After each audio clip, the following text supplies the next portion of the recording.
नमस्कार, जय हिंद। आप देख रहे हैं ग्लोबल मिरर न्यूज और मैं हूं आदित्य मिश्रा। आज हमारे बगल में जो शख्स बैठे हैं, इनका नाम है एपी पाठक। आप लोग जानते ही हैं, शुरू से ये सामाजिक कार्यों में लगे रहते हैं और हर महीने में 2-4 बार इनका जो है क्षेत्र का भ्रमण होता है।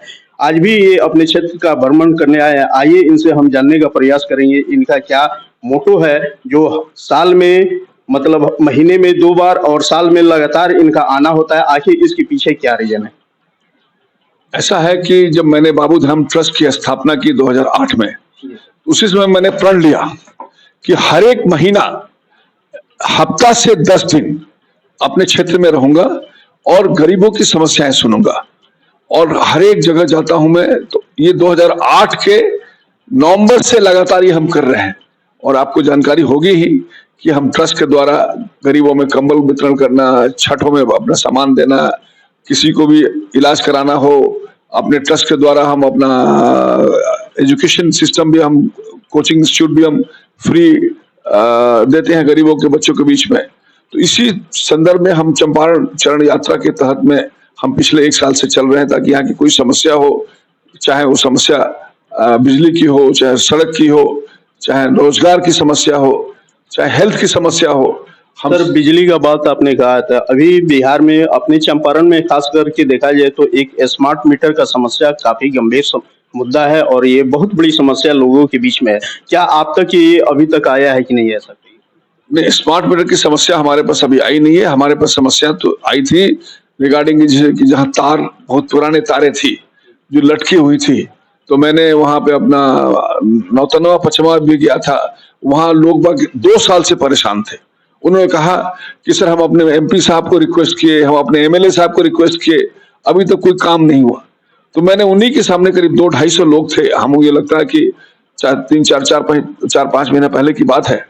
तो मैंने तुरंत वहाँ के प्रिंसिपल सेक्रेटरी अपने बिजली विभाग को फोन किया। वहां से तुरंत हमारे पास चीफ इंजीनियर का फोन आया, फिर एक्सचेंज का फोन आया। और मैंने जब उनको कहा, और वहां पे लोग सब बैठे थे, सारे लोग सब सुन रहे थे, तो अगले दिन से ही कार्रवाई चालू हो गई और उनकी समस्या का पूरा हफ्ता से 10 दिन में उन्होंने पूरा तार वहां चेंज कर दिया। ट्रांसफार्मर का समस्या था, वो भी हो गया। तो लोग बात इस तरह के, मैं यही चाहता हूं कि कोशिश करता हूं कि, क्योंकि अधिकारी ही इसमें सबसे मेन है। तो हम लोग काम कर चुके हैं सरकार में कि कैसे काम होता है ब्यूरोक्रेट से, तो कोई भी समझ। अब जैसे कल मैं गया तो सड़क की समस्या थी। वहां सड़क इतना भसुराड़ी से आगे जो है सड़क वहां पे टूटा पड़ा था। मैंने तुरंत चीफ इंजीनियर को फोन किया, वहां से एक्सचेंज का मेरे पास फोन आ गया। एक्सचेंज ने कहा कि नहीं सर, हम उसकी सर्वे करा लेते हैं। आज हो सकता है कि वहां कोई गया होगा और वहां का जो रिप्रेजेंटेटिव था वो जाके उनसे मिला होगा। इसी तरह से अभी हिंगलहर की समस्या आई मेरे पास। वहां तार नीचे गिरा हुआ था, उसको भी मैंने अभी एसडीओ को फोन किया दगड़ियागंज के। उन्होंने कहा कि सर मैं तुरंत इसको कराता। उन्होंने कहा कि हमने किसी कंपनी को दिया है, उस कंपनी के पास पोल नहीं है। तो उस एसडीओ का मेरे पास रिक्वेस्ट आया कि सर, ये वीटीएल कोई कंपनी है, उनके मालिक को जरा कह दीजिए। तो मेरे पास नंबर आया, तो मैं वीटीएल को भी अभी लगा रहा हूँ फोन करके, भाई तुरंत वहां से इमीडिएटली पोल प्रोवाइड करो और विद इन पीरियड, जो तुम्हारा लिमिटेड टाइम है, जो समय निर्धारित किया सरकार ने, उसके अंदर आप काम कंप्लीट करो। तो इस तरह की समस्या आती है। किसी की नौकरी की समस्या, अभी हमारे पास 8-10 लोगों की समस्या है नौकरी की। मैंने सबको अलग अलग जगहों पे, एनएचआई में, किसी को पीडब्ल्यूडी में, किसी को कहीं पे। अच्छा सर, एक चीज हम और आपसे जानना चाहते हैं। जैसे आपने बोला कि गरीब बच्चों के बीच में आपका एक बाबू धाम ट्रस्ट के माध्यम से एजुकेशन प्रोवाइड होता है, ये लगभग कितने दिनों से हो रहा है और अभी तक आपके इंस्टीट्यूट के माध्यम से लगभग कितने बच्चे जो है वहां से क्वालिफाइड हो करके सर्विस में चले गए? हमारे इंस्टीट्यूट जो है, हमने बाबू धाम शिक्षण संस्थान खोला, बगहा में खोला, यहाँ रामनगर में खोला। और ये इसमें गरीब बच्चे से, थरवर्ड से, ये सब बच्चियां और बच्चे आकर के हमारे शिक्षण से, हमको लगता है कि अभी तक पिछले हमने 8-10 सालों से चल रहा है ये इंस्टीट्यूट, और कम से कम 450-500 बच्चे जो है, कोई रेलवे में गया है, कोई बैंकिंग में गया है, और कोई होमगार्ड में गया है, कोई पुलिस में गया है। ऑलरेडी 450-500 बच्चियों का, जो गरीब बच्चे हैं, जो लड़कियां हैं, जिसमें लड़के हैं, उनकी नौकरी लग चुकी है। अच्छा सर, ये बताइए कि ये प्रयास जो आपका जो है लगातार चल रहा है 2008 से, हम लोग भी देखते हैं सोशल मीडिया के माध्यम से कहीं ना कहीं देखने को मिलता है। 2008 से ये आपका लगातार चलते रहता है, तो ये सेवा क्रम कब तक चलेगा? देखिए, ये सेवा क्रम तो हमेशा चलेगा जब तक मैं हमारे सांस में सांस है तब तक हमारा ये सेवा क्रम चलता है। और इसमें हमने क्या किया है कि हर एक पंचायत में हमने कमेटियों का गठन किया है और हमारे कमेटी के जो वहाँ अध्यक्ष है, सचिव है, जो हम लोग 10 से 15 लोगों की हमारी कमेटियां हैं, वहाँ की समस्या लोग उनको बताते हैं, फिर वो लोग हमको बताते हैं। अगर वो लोग आज के डेट में मैं आपको बता दूं कि हम लोग जब पिछले 15-16 सालों से ये काम कर रहे हैं गरीबों के, कोरोना में तो हम लोगों ने बहुत काम किया, कम से कम 1 से 1.5 लाख लोगों को खाना खिलाया।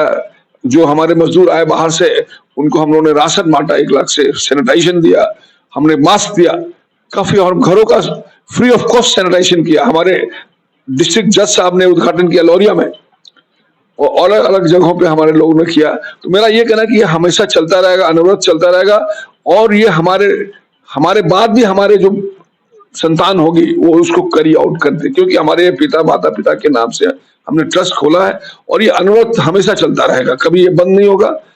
ये चीज हमने ये प्रण लिया हुआ है। जैसे कि सर देखा जाता है बाबू धाम ट्रस्ट के चंपारण में लगभग सर मतलब हजारों लाखों की संख्या में कर्जकर्ता है। इतनी बड़ी मतलब कर्जकर्ता होने के बाद भी आप किसी राजनीति में नहीं आ रहे हैं या राजनीति का रुख नहीं कर रहे हैं, इसके पीछे सर क्या रीजन?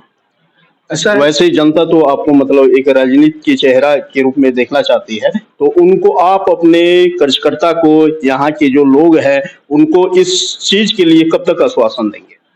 ऐसा है कि लोगों का बहुत होता है, जब हम लोग जाते हैं, हर एक महीना हम लोग जाते रहते हैं, तो लोगों का कहना है, जो गरीब आदमी जो वहाँ पे काफी जहाँ जाते हैं वहाँ पे भीड़ इकट्ठा रहती है, कहीं कहीं 500 लोग आते हैं, कहीं 1000 लोग आते हैं, कहीं 2000 लोग रहते हैं। सबका कहना है कि आप हमेशा आते रहते हैं, हर एक महीना आते रहते हैं, जो कि हमारे जो MLA चाहे MP लोग हैं, वो लोग तो कभी कभी जब इलेक्शन होता है तब ये लोग आना शुरू करते हैं, तो आप क्यों नहीं आते हैं? तो हमने कहा कि देखिए, ऐसा है कि हमारा काम सेवा का है। हाँ, अगर कोई राजनीतिक पार्टी जो हमारे लिए अगर उचित समझती है, वैसे हमारा मन तो नहीं है लेकिन उचित समझती है, तो हम उसके लिए भी अगर मौका देती है तो हम आएंगे। और मुझे लगता है, पूरी उम्मीद है कि जनता जो है काफी उनका भाव है और उनको हमारे प्रति काफी लगाव है, तो हो सकता है कि जब मौका मिलेगा तो फिर उसके लिए भी हम लोग तैयार हैं। देखिए, आप सुन रहे थे हमारे बगल में AP पाठक जी हैं, उनके बारे में आप सुन रहे थे, उनकी जुबानी ये सुन रहे थे। पिछले 2008 से इन्होंने ट्रस्ट का स्थापना करके लोगों के बीच में जाकर के सेवा भाव करते रहे हैं। लोगों का प्रयास रहता है, हर साल लोग उम्मीद बना के बैठे रहते हैं कि इस बार जो है पाठक जी हमारे बीच में आएंगे, हमारे समाज में आएंगे। राजनीति को लेकर के मैं बोल रहा हूँ, लेकिन ऐसा कुछ होता नहीं है। और पाठक जी ये स्पष्ट अपने लहजों में कहा है कि हमारा एक मेन उद्देश्य जो है सेवा भाव का है, वो मैं आजीवन करते रहूंगा और मेरे बाद मेरे संतान करते रहेंगे। हमको राजनीति में उतना नहीं है। अगर पार्टी अगर चाहती है, अगर पार्टी इस लायक मुझे समझती है तो मुझे मौका दे सकती है, लेकिन इनका राजनीति से कोई मतलब नहीं है, कोई रुख नहीं है ऐसा। अगर मिले तो भी भला, नहीं मिले तो भी भला। चलिए, जय हिंद, नमस्कार।